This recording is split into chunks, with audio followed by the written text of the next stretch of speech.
Hi, everybody. This is our, God only knows how many town halls we have done, but this one is one that I think will bring joy to everyone who is listening. And what you have in front of you are one of our amazing leaders, Jerry Jordan from Philadelphia. And pretty soon we will have, even though we're in the middle of, trying to get that infrastructure bill done and the Build Back Better done. But I think that Brendan Boyle, who is from Philly, will join us. He is the head of the Congressional Public Service Loan Forgiveness Program, and Jerry will introduce him. And then someone else who most of you don't know, advocate, an extraordinary public servant by the name of Julie Morgan, who probably knows more in her little pinky about all the work and all the things that we have to do to make student loan and higher ed financing and higher education fair and affordable for people. And she has really helped as key to navigating the Biden administration to being incredibly fair about the various different things to make the promise of loan forgiveness real and public service loan forgiveness real. So that's why I wanted to just, before I started, I wanted you to see these two amazing people, and then pretty soon you'll see Brendan Boyle as well. And then we can take them off the screen so they don't have to look at the screen until they start talking. But I wanted people to see this. So what we're, in the past 2 weeks, as many of you know already, we've been on overdrive. Well, we're on overdrive all the time, but now we've been on overdrive, kind of sharing information related to the work on public service loan forgiveness. And let me just recap quickly what has happened. There was the Miguel Cardona announced, Secretary of Education, and then we had done a town hall that night with him and Becky Pringle and Julie and the Undersecretary for Higher Education, James Qual, about the various different changes that the Department of Education were making for a year. Those are in a special waiver till October 2022. And then those changes included trying to unwind some of the Kafka-esque stuff that DeVos and others had done to make things in public service loan forgiveness completely surreal and frankly impossible to navigate. And we saw 98% of the people who were supposed to get public service loan forgiveness, meaning worked for 10 years in the public service, whether you're a nurse, a teacher, not-for-profit, work for not-for-profit, work as a firefighter, and you pay your loans for 10 years, you were supposed to get the rest of them forgiven. 98% didn't get them forgiven. This was a bipartisan program, by the way, passed by Congress, including Ted Kennedy and Hillary Clinton, and signed by George W. Bush. But DeVos decided to make a mess of it. Program started in 2007. 2017 should have been the first time that people got their loans forgiven, and it was a complete mess. 98% of the people didn't get their loans forgiven. And equally important, some of the servicers put people not just in a Gordian knot, but in such a surreal, horrible situation that we have one member. We actually have many people in this situation, but I'll give you one example where somebody had $10,000 debt for her bachelor's degree, had a $20,000 debt for her master's degree, and by the time Navient was done with her, she was paying $61,000, not $30,000. And so we're seeing these kind of terrible situations across the country. Okay, that's all over. Meaning, with the settlement, so the first week was all these new rule changes. The second week was the settlement we had in, hear it, remember those of you who heard me announce this case, Weingarten versus DeVos. I still have the t-shirt to prove it. The second case, the second announcement We settled that case. Elections really matter. This Department of Education, as bad as the last one was, is as good as this one is. And what they did is they agreed that everyone, and this is probably the most important thing I can say to you, everybody who got rejected before November 2020 is going to get an automatic review under all the new rules. And then everybody else who's gotten rejected is getting a review if you want it. And what we're doing as a union is that we have this new program called Summer, SUMMER, and we'll have the links up here. The people who do these FaceTime live stuff will figure out how to put the links up. Everyone who is a member of ours gets this app, which is basically a navigator for you to navigate through the student loan process so that we put you in the best situation possible, which means we believe that anyone who's paid their student loans, regardless of what type they were, but if they were your student loans, not your parents' student loans for you, but your student loans, will get them into a direct payment process. You paid it for 10 years. You work for public service for 10 years. The rest of your nightmare is over. That is what this lawsuit settlement is about. Now, before I turn it over to Jerry, and then we're going to answer all sorts of different questions, and I'll look at my text to make sure that I covered everything I was supposed to cover.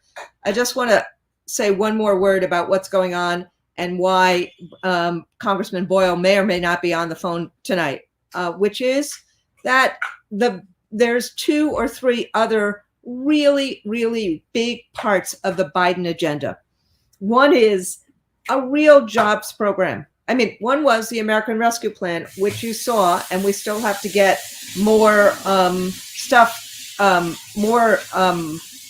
we still have to make sure that the monies that were in American Rescue Plan gets into schools and hospitals to reduce staffing, reduce staffing shortages, to deal with all the other safety issues, on and on. But you know about the American Rescue Plan.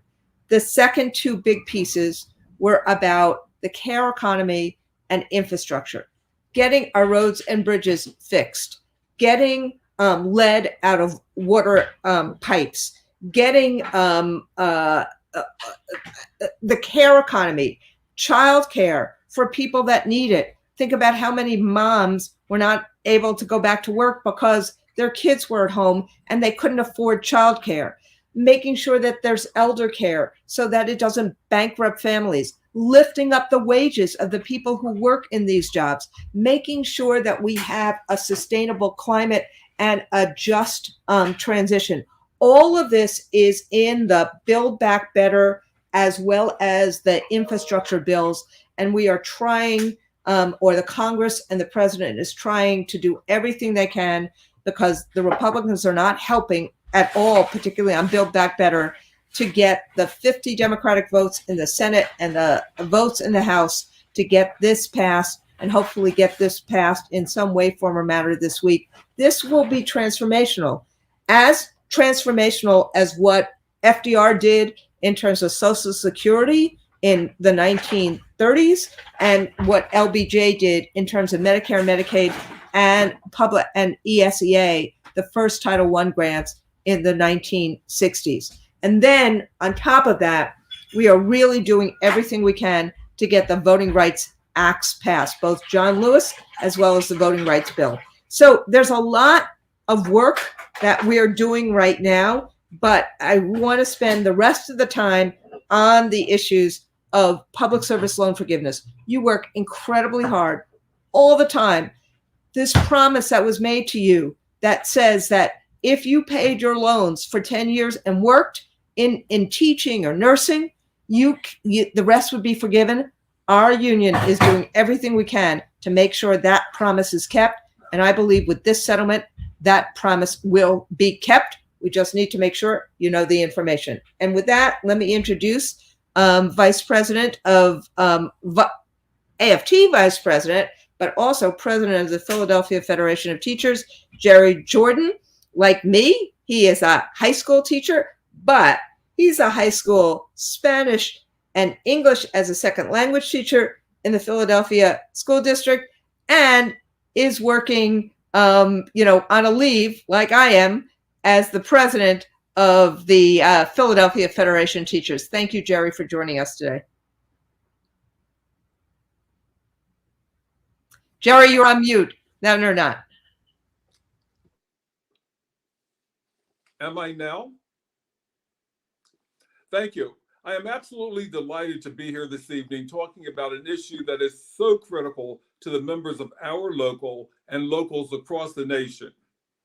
First, I want to congratulate and thank AFT, Randy, and all of your team for your incredible work on this really seismic shift in our collective societal approach to student debt.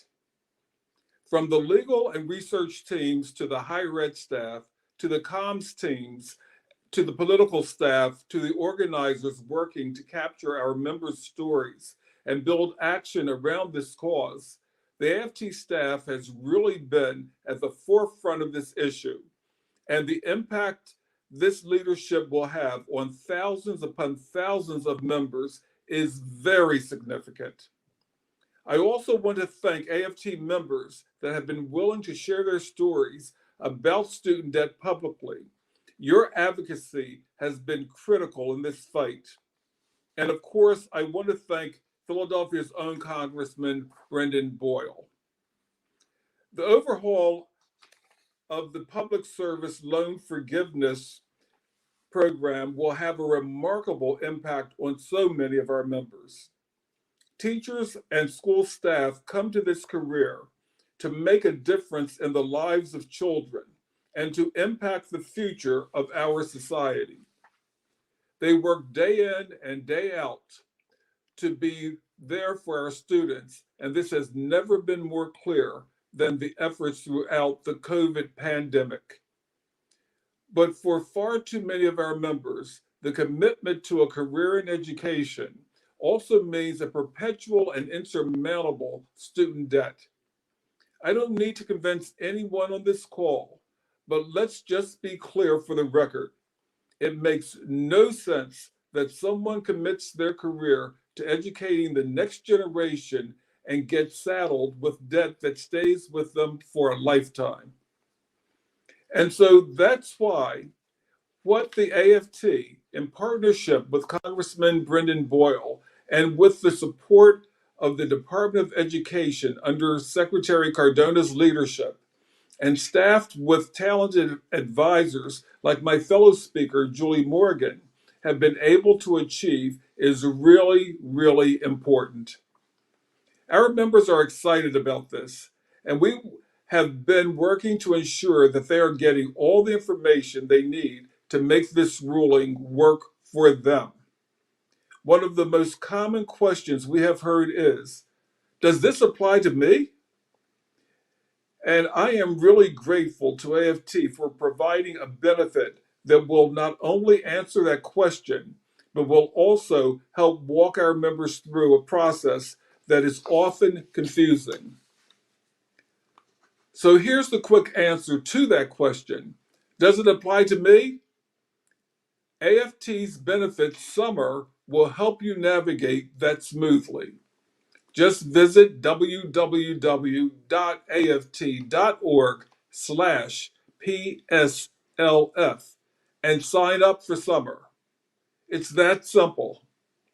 It is really great to be able to be on this town hall this evening talking about good news. And so I thank you, Randy, Congressman Boyle, and I thank you to your remarkable staff for their expertise throughout this process. I will turn it back over to you.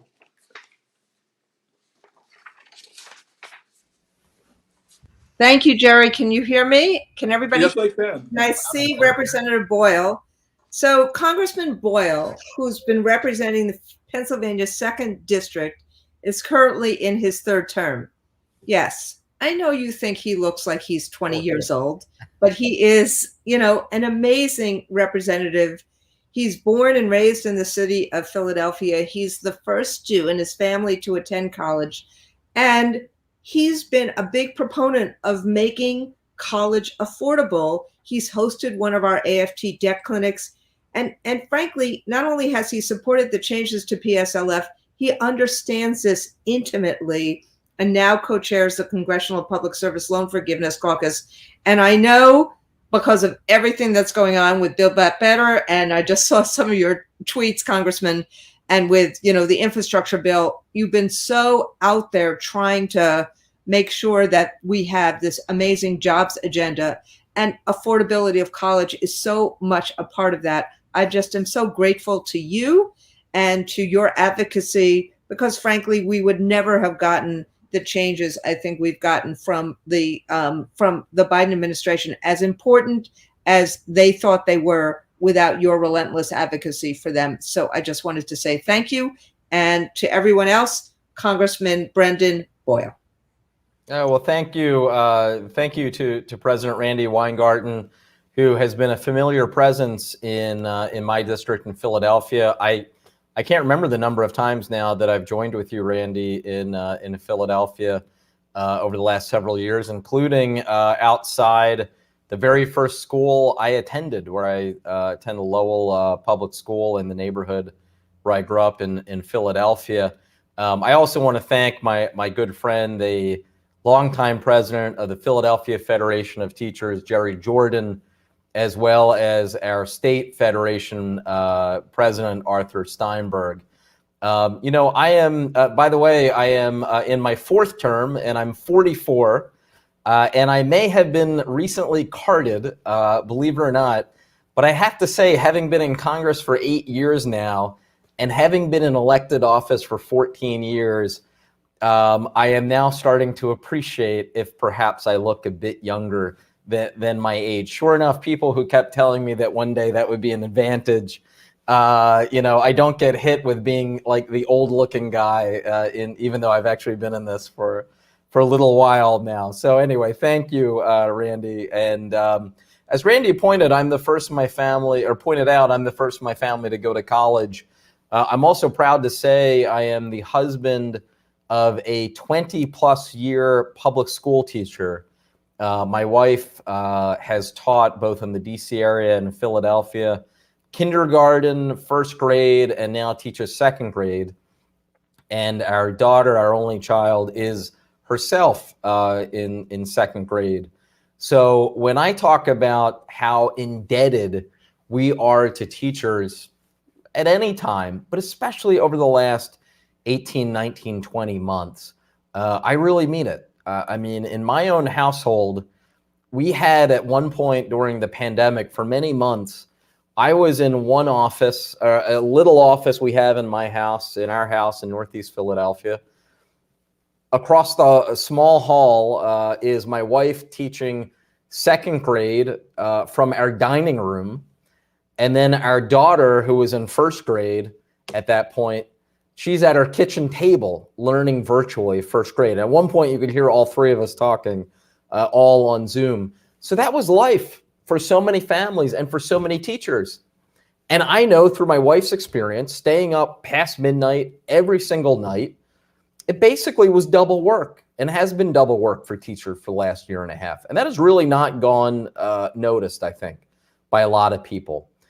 Teaching virtually for my wife and for a lot of teachers really meant double the workload, including when it was hybrid, having some kids in the classroom and some kids online, because for teachers, that meant they had to recreate all of their plans for a virtual audience, as well as for those who were in the classroom. So, teaching in the best of times is a challenging and noble and such a vital profession.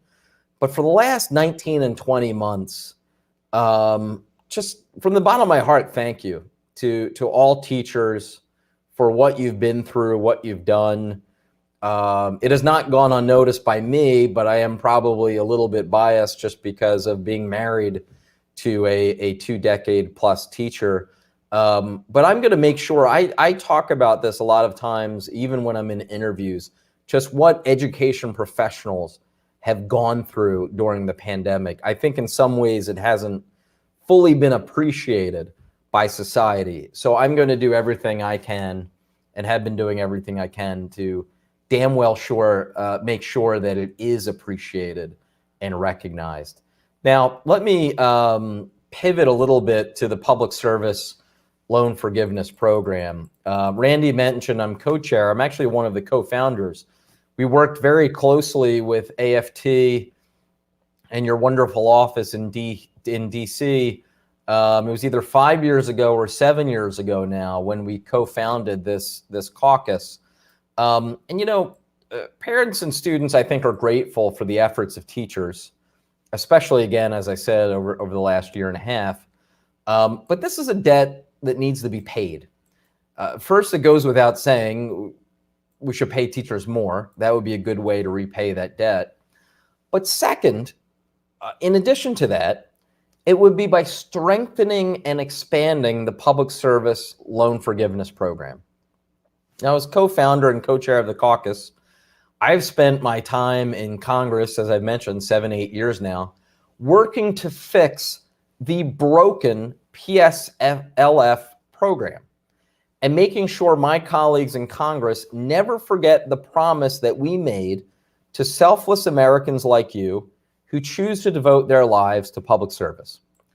The public service loan forgiveness program is supposed to allow, and was promised to folks, that we would erase the balance of their student debt after working for a nonprofit or government employer for 10 years, making 120 qualifying monthly loan payments. But guess what we found? The acceptance rate for this program, 2%.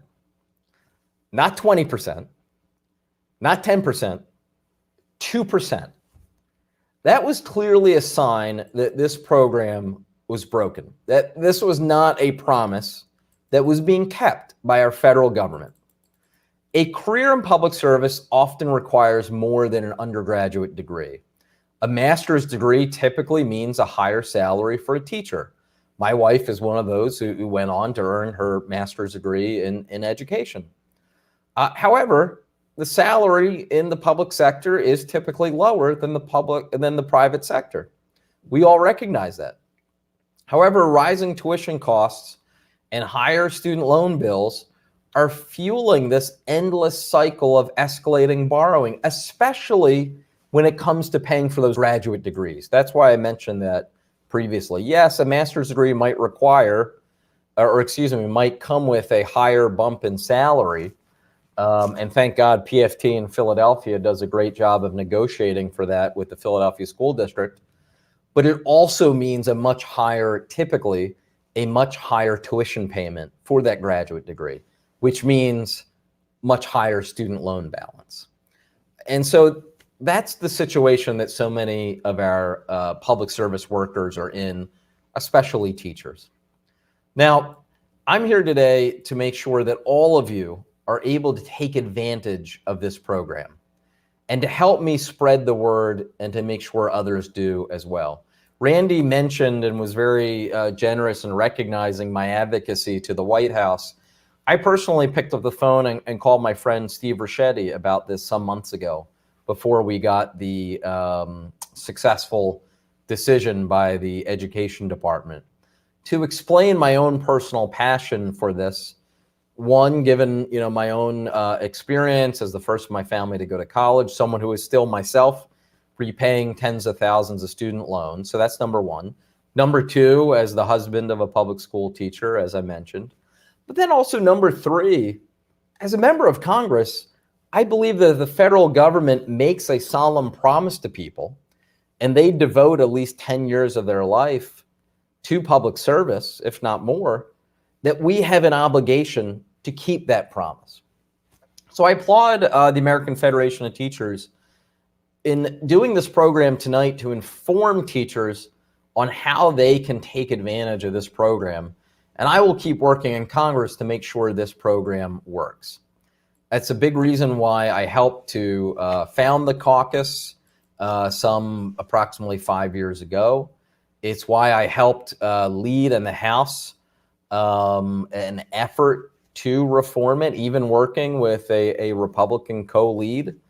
Believe it or not, even in this challenging time, while it hasn't been perfect, we have had some bipartisan buy-in when it comes to this caucus. And I now have my own bill, the Public Service Loan Forgiveness Advancement Improvement Act. It just rolls right off the tongue, doesn't it? The name. We'll work on the name, but for now it's the PSLF Administrative Improvement Act. And that makes further common sense improvements to the administration of the program.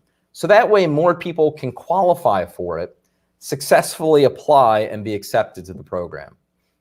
Last month, I led a letter to the Secretary of Education, Secretary Cardona. Obviously, as we talked about earlier, I'm glad that that effort has been successful.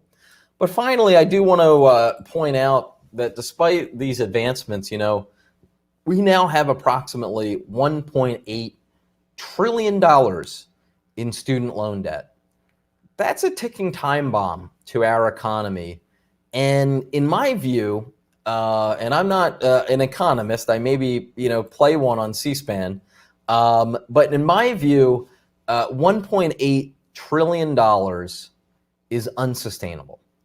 If we face, and obviously we faced a major downturn last year because of the pandemic, although it ended up being a relatively short downturn given the historical duration of recessions.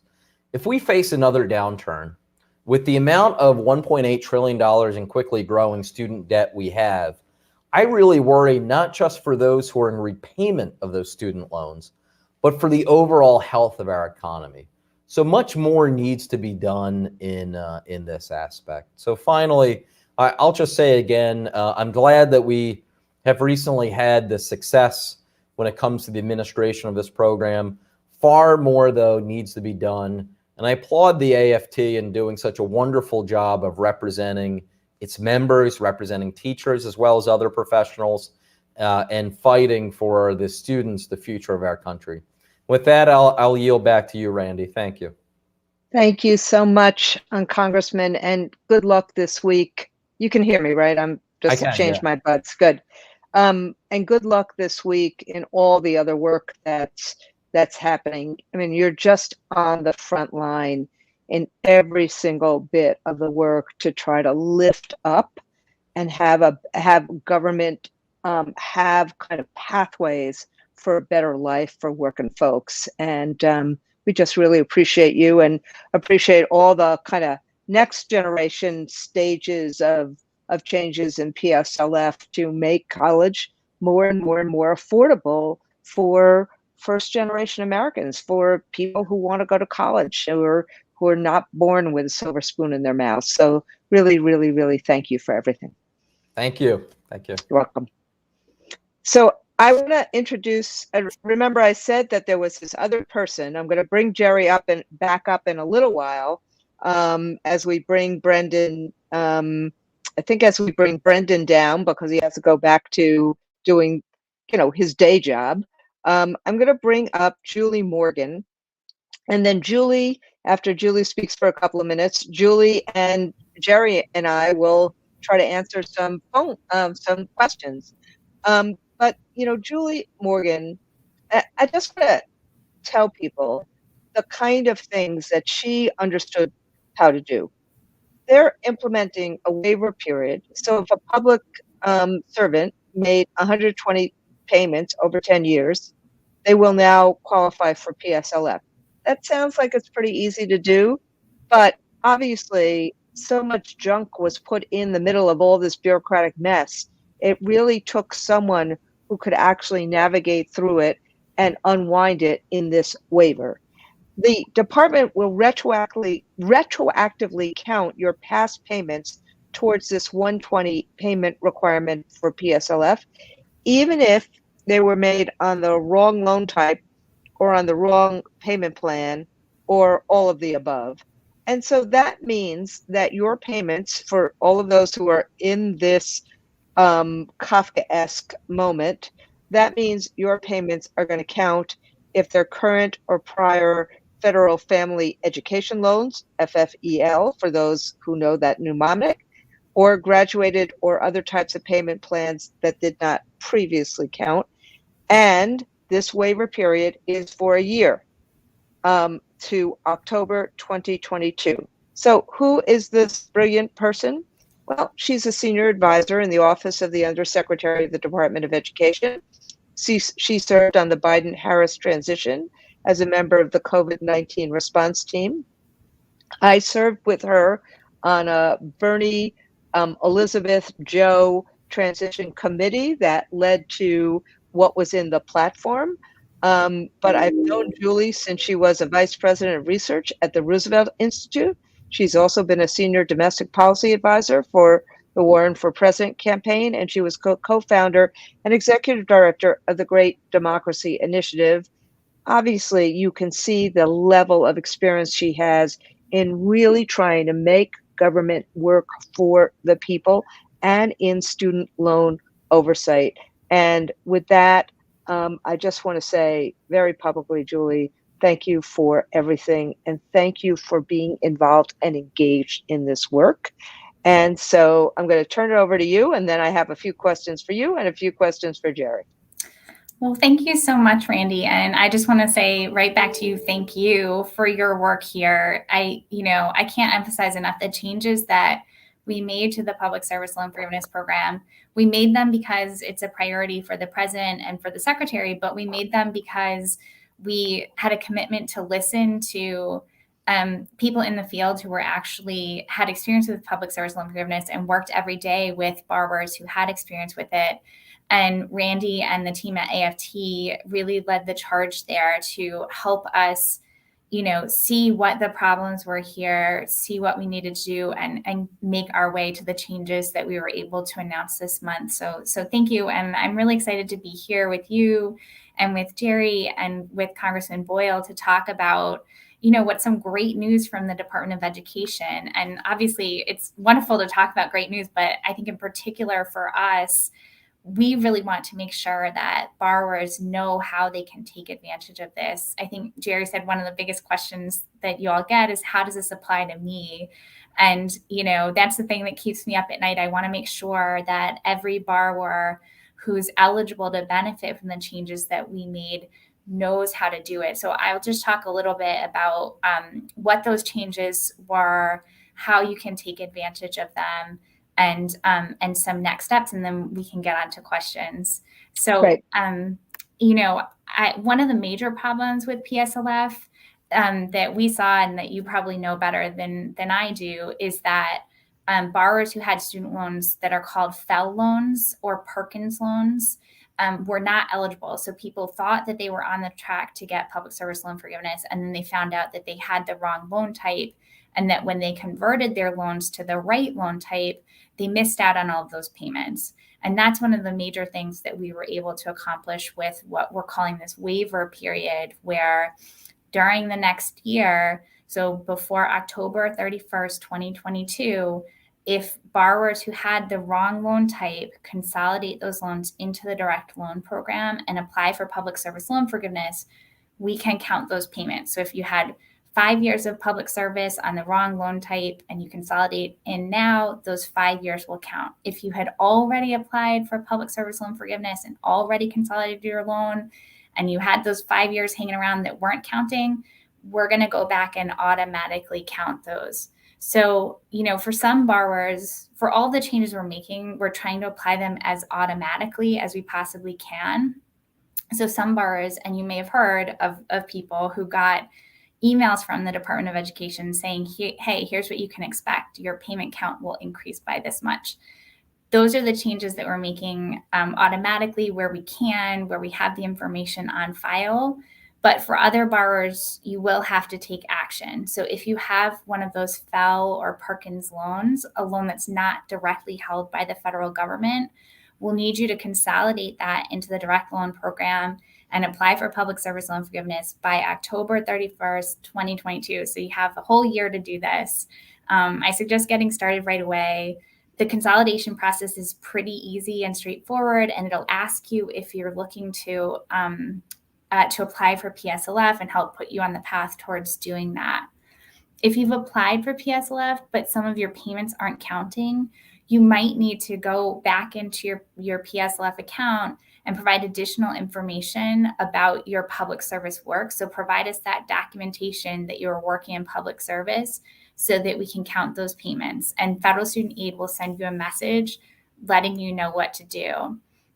The most important thing that we're telling borrowers is to make sure that you have up-to-date contact information with federal student aid so that we're able to contact you and you don't have to contact us asking questions. If we know that you're interested in public service loan forgiveness, we can send you emails about how these changes apply and what you need to do by what deadline.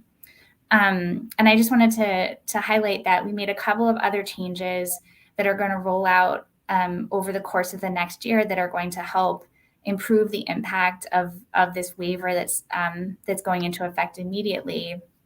We're going to make sure that active duty service members can continue to make progress towards forgiveness, even if they deferred payments while they were in military service. We're going to do data matching programs with employers to automatically give credit for PSLF rather than forcing borrowers to fill out the paperwork. So for that, we'll be starting with other federal agencies, and then we'll explore similar partnerships with state and local governments. And as Randy alluded to earlier, we're going to do everything we can to fix the past mistakes in the program. I know that there are a lot of borrowers who have had bad experiences and feel like they got the wrong information from their servicer or that their loans weren't processed correctly. Federal student aid is going to look through and review denied applications to identify and correct errors. We're contracting with an outside company to help us identify those errors, make the changes for the borrowers who are hurt by them, and then make the changes we need going forward so that people have a better experience with public service loan forgiveness. And I'd like to say that we can change everything all at once. I would love to be able to change everything about PSLF in the time that I'm at the department, but it'll take time. But we're committed to working with AFT and with other partners to help identify and fix the problems that we can, even if we have to change the law to do so. So I'm excited to be here and happy to answer your questions. Thank you, Julie. And I'm going to also see if we can pull Jerry up too. And I'm going to, so look, the first question, and you know what this is, you've said it 4 times. I've said it twice. Somebody's going to say, oh my God, October 31st, Halloween is in 5 days from now. How do I get all this done in 5 days? Yeah, well, I would be very worried if everyone had to get this done in 5 days too. The good news is that you have until Halloween of 2022. So people have a full year to take advantage of these changes. But I think it's also a good opportunity to talk about the fact that, with any big announcement like this, the information can get a little bit confusing. So FSA, the Department of Education and Federal Student Aid are doing everything we can to get people clear information. And one of the things we did was to set up a website. It's studentaid.gov/PSLF waiver. And that's where we're posting all of the accurate information about this. It's where we'll post updates as, things become available, like different tools to help you or other information that you need to know. So if you're looking for information, you can always go there. And we just put that up on the screen so that if people are watching the Facebook Live, you can see that on the screen. I'm going to, you just talked a little bit about FSA. And so could you, there are some people who have heard from FSA already. There's some people who haven't. People are asking the question, does that mean I'm not eligible? What does it mean? What email address should I be looking out for? What should I make sure is not in my spam file? So could you kind of help us on that? Sure. So it's true that a batch of emails went out, I think maybe 2 weeks ago, with some exciting Friday afternoon news for a lot of borrowers who got an email saying that they can expect their payment counts to increase. And for some of those people, it got them to 120 payments and they were on their way to getting their loan forgiven. That's not the only set of emails that we're going to send out. That was the first set. So it doesn't mean, if you didn't get an email, it doesn't mean that you're not eligible to benefit from these changes. The best thing that you can do right now is to log on to Federal Student Aid's website. So go to studentaid.gov and update your FSA account. If you don't have one, you can sign up for one. But if you do have one, make sure that the email address that's with your account is your most up-to-date email address, because that's the address that FSA is using to contact borrowers. And, we're going to try, and I'm hopeful that the next time around we'll do an even better job of alerting partners like AFT so that they can help us get the message out to check your email when those emails go out to borrowers. But like I said earlier, those emails tend to be the first set of emails are going to people who are getting kind of these automatic changes to their payment accounts. So we'll see some more of those emails go out, but there'll also be emails that will go out to borrowers who maybe need to provide us with a little bit more information. So we're going to do the best we can to keep a steady flow of information to borrowers about how this change benefits them and what they need to do. And that kind of gets to, thank you, Julie. I'm going to come back to you in a minute. That kind of gets to a couple of questions that, I get all the time. We'll put the website up in a second. But Jerry, I'm sure you get this all the time. And a member from Philly has also, texted us or asked the question on Facebook right now. We're getting these comments where, we're trying to curate them, and we're trying to throw some of the most commonly asked questions out to both of you. So the member from Philly wants to say first, thank you, Jerry, for all the work you do, but also wants to know how to get help from the union to do the paperwork for PSLF. Like, what should that member do? All the member needs to do is, and if they forget what I say, they can call our office and we will help them on the phone. But what they will need to do is to just go to www.aft.org PSLF, and that they're going to be able to get the benefit of summer, and summer will help them. But as I said, if you forget what I'm saying and all of these letters in the alphabet, call the union office and we'll be very happy to assist you right on the phone.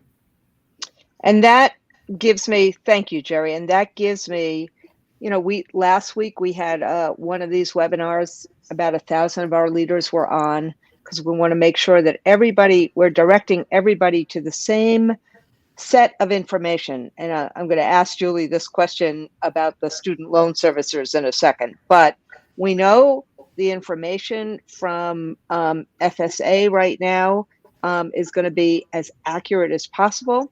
And we also know the information from aft.org/PSLF is as accurate as we know it can be. And we are in constant touch with Julie Morgan, with James Fall, with others, because we're all in on wanting to make sure that this is an administration that wants to make sure that everybody gets the benefit of this bargain. Everybody gets the benefit of this promise. So for AFT members, you can get tons of information out of www.aft.org/PSLF. You can also request a student debt clinic.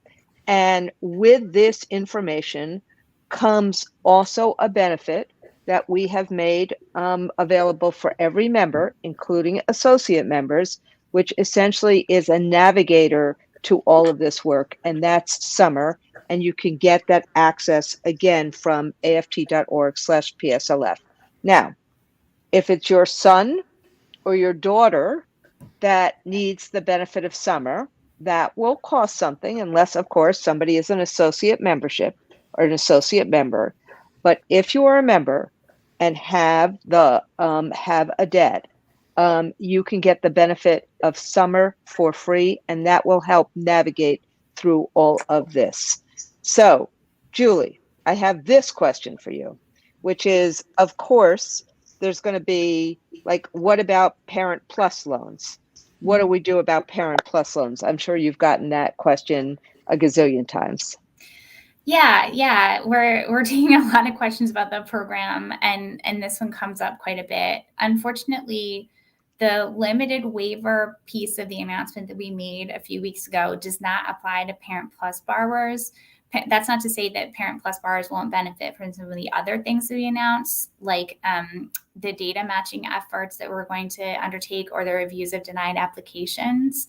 But the piece where we're going back and counting failed payments, or looking at people who are in the wrong loan type or had missed their payment by a little bit, those are not applying to Parent Plus borrowers at this time.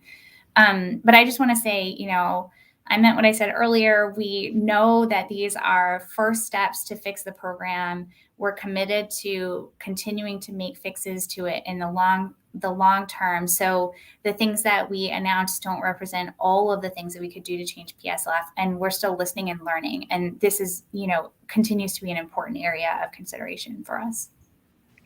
Thank you, Julie. I'm going to do one more question for Julie, one more question for Jerry, and then one of the commonly asked questions, I'll take it myself, which is, what happens if somebody is not in public service? So I'll do that afterwards. But the question we get from a lot of people, Julie, is that my servicer told me we're not going to service loans anymore, and there will be a new servicer. So, we keep telling people that's because there's actually now someone who's going to do accurate oversight and not let the servicers get away with all the stuff that they got away with. And so you see how many of them are now quitting this work.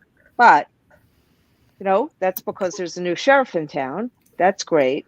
But what happens? How is all of this going to work? Yeah, it's a good question. So we have new leadership at Federal Student Aid right now. We have Rich Cordray. I'm very thankful to have him there. He takes accountability for loan servicers really seriously, and he wants to make sure that they're providing you all with the best possible customer service. We've renewed the contracts with a number of the loan servicers, but there are a couple that did say they'd like to leave the program. And among them is FIA, who services public service loan forgiveness. We also had Granite State, which is a smaller servicer, exit the program. And those transitions are going to be happening. Some of them are happening now for Granite State borrowers, and some of them are going to happen towards the end of this year and into next year. The best I can say right now is that when and if your loan is transferring, you'll get outreach directly from Federal Student Aid. You'll get outreach from your old servicer, the new servicer that's taking the loan, and we'll post the information on Federal Student Aid, studentaid.gov as well, to try to give you the most information possible about these loan transfers. And I want you to know that FSA is taking care to make sure that we're being extra careful in transferring these public service loan forgiveness accounts, because we know we have a lot of borrowers in there who are keeping careful track of their payments and are really concerned about any disruptions in that. And so they're working really hard on those loan transfers. And that may mean that those loans are transferred a little bit farther down the road than some of the other ones. So we got a lot of big things on our plate at Federal Student Aid right now, including the new PSLF announcements, these loan transfers, and the return of student loans to repayment in January. And, we're going to do the best that we can to balance all of those things. And our top priority there is to make sure that in all of those transfers, if there are bumps and bruises, those are on the department and not on the borrower. And we'll do everything that we can to make sure that borrowers are not harmed in the process. Thank you, Julie. So, Jerry, I'm going to give you the last question. I'm going to, though, just answer the question that I often get now that we've done all this in terms of PSLF. What about all those people who are not in public service? And look, we estimate that we will be able to help over 500,000 borrowers. That's more than the people we represent who are in this situation. This is kind of like bargaining for the common good, trying to help lots of people lift all boats, particularly working people who work paycheck to paycheck. But so we estimate about 500,000 people, borrowers, are going to be benefiting from the type of changes that the Ed Department did and that we negotiated in terms of the settlement of Weingarten versus DeVos. But we're also still fighting for the broader student debt cancellation up to $50,000 per borrower, and we're also still fighting for all of that. But I want to end with, before I do a quick close, with Jerry. You have been in the classroom. You represent lots of people who are in the classroom. You just had a very big, tough fight, not only in terms of long-term saving the Philadelphia public school system, but in making sure that members, are on the road to being paid decently, and always fighting in a city urban setting for the conditions that people need to teach and kids need to learn. So how do you think that fixing public service loan forgiveness will actually help educators remain in education? Thank you, Randy. Helping union members thrive is what the PFT and the AFT have always been about. If we remove the economic obstacles for teachers and other school-related personnel, and remove the economic obstacles so that they'll remain in the profession, everyone will thrive. So the students are going to thrive, the communities are going to thrive, teachers and their families and other employees in our schools are going to thrive. It's the work that we have always done and will continue to do as union leaders. Thank you, Jerry, so much. And I just want to say to everyone who's out there, there's a lot, it's a very fraught moment. There's lots of reasons. This is a really hard school year. We knew this one would be a hard year. We know there's still lots of anxiety. We know there's still lots of agita. We know there's lots of polarization, all of which make everything that happens in classrooms so much harder, everything that happens in public service so much harder, everything that happens in healthcare so much harder. It would be better if the country was more unified in terms of taking on our challenges together. But at least in this moment in time, know that this administration hurt us. And whereas the last administration didn't care about public service, made it much harder for people who are in public service to actually be respected, get a raise. This administration has now made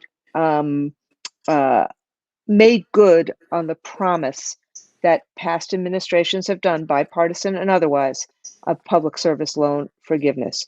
We have lots and lots of resources, and our goal is to make sure that everyone sees a zero balance in their student debt account, that everyone gets the benefit of this bargain in terms of you paid for 10 years, you get your loan forgiven, that you don't have to go through this kind of agita ever again in terms of an administration basically saying, or a servicer saying no instead of yes, to try to get you through that finish line. And you deserve it. You deserve a lot more than that.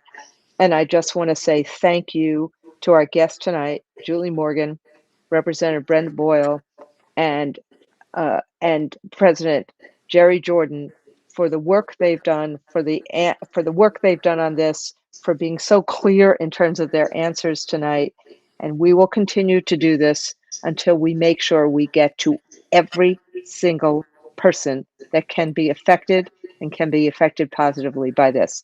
Remember, www.aft.org/PSLF, and any other way you want to get information, you get it from FSA, you get it from the Department of Education, but anything you need, go to aft.org/PSLF, and we will get you the information you need to make sure that you get the appropriate forgiveness of your loan. Thanks very much, everybody. Be safe.